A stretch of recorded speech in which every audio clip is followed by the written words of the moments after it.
emang Imam Syafi'i itu guyon-guyonnya biasa guyon teh biasa Kangjeng Nabi ge guyon ini kapan minta didoakeun ka Kangjeng Nabi teh geus jelas Tuhan kula mah hayang nonton nih kula malah hayang ka surga di surga mah ini ceurik pan ini ngahing-hing bae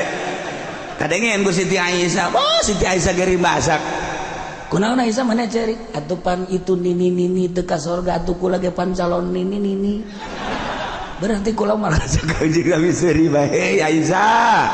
di surga mah moal aya nini boro-boro di surga di dunia ge teu betah jeung nini mah jadi maksudnya atuh ka surga nini ge ngan ge diganti jadi parawan deui oh kitu tuh atuh aki-aki ge di surga mah